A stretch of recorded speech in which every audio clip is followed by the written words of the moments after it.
और चलिए एक और बड़ी अपडेट आपको बता दें। हेमा मीणा की जानकारी मांगी है। हेमा मीणा ने पीएचबीसी से 2 बार इस्तीफा दिया था, लेकिन इस्तीफे के बावजूद भी नियुक्ति की गई, इसकी जानकारी मांगी गई है। तो पुलिस हाउसिंग कॉर्पोरेशन के एमडी से जवाब मांगा गया है। अब हेमा मीणा की मुश्किलें और भी बढ़ सकती हैं। गृह विभाग ने हेमा मीणा की जानकारी मांगी है। हेमा मीणा ने पीएचबीसी से 2 बार इस्तीफा दिया था और लेकिन इस्तीफे के बावजूद भी उनकी नियुक्ति हुई। इसको लेकर पुलिस हाउसिंग कॉर्पोरेशन के एमडी से जवाब मांगा गया है। और हमारे सहयोगी सूरज लगातार हमारे साथ बने हुए हैं। सूरज, हेमा मीणा की मुश्किलें बढ़ सकती हैं, किस तरह की और जानकारियां मांगी गई हैं?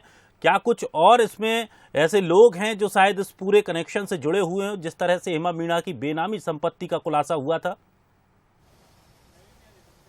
देखिए, बिल्कुल दिनेश, इसमें हेमा मीणा ही नहीं बल्कि उन अधिकारियों है जो उनके पास संरक्षण मिल रहा था, उनकी मुश्किलें बढ़ सकती हैं। क्योंकि अब जो गृह विभाग ने पुलिस हाउसिंग से जानकारी मांगी है कि आखिर हेमा मीणा की जब नियुक्ति हुई थी उसमें किसका संरक्षण था। उसके बाद जब उसने 2 बार नौकरी से इस्तीफा दिया और दोबारा उसकी वापसी हुई तो उसके पीछे किसका सोर्स था, आखिर ऐसे क्या कारण थे, क्या योग्यता थी कि बार बार 2 बार नौकरी छोड़ने के बाद हेमा मीणा को वापस संविदा की नौकरी पर रखा है। क्योंकि एक हम कह सकते हैं कि एक चपरासी या भ्रष्ट की नौकरी के लिए आदमी को बहुत मेहनत करनी पड़ती है, लेकिन क्या कारण है कि हेमा मीणा जैसी महिला को 2 बार नौकरी छोड़ने के बाद वापस उस पद पर रखा?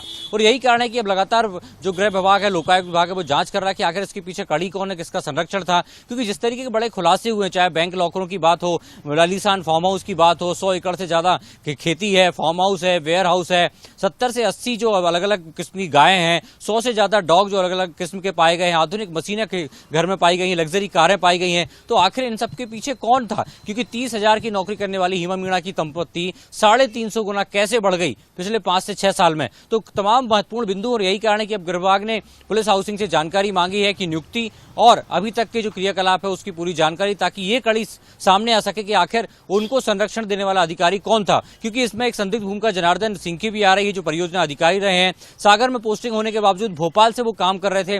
तो क्या उनके संरक्षण के साथ साथ किसी और वरिष्ठ अधिकारी का या किस राजनीतिज्ञ का हाथ था? तो इन तमाम कड़ियों को लेकर लगातार जांच की जा रही है। यही कारण है कि अब पूरी कुंडली तैयार कर लोकायुक्त तो आगे आने वाले समय में और भी कई बड़े खुलासे कर सकती है। चलिए सूरज, शुक्रिया हमारे साथ जुड़ने के लिए।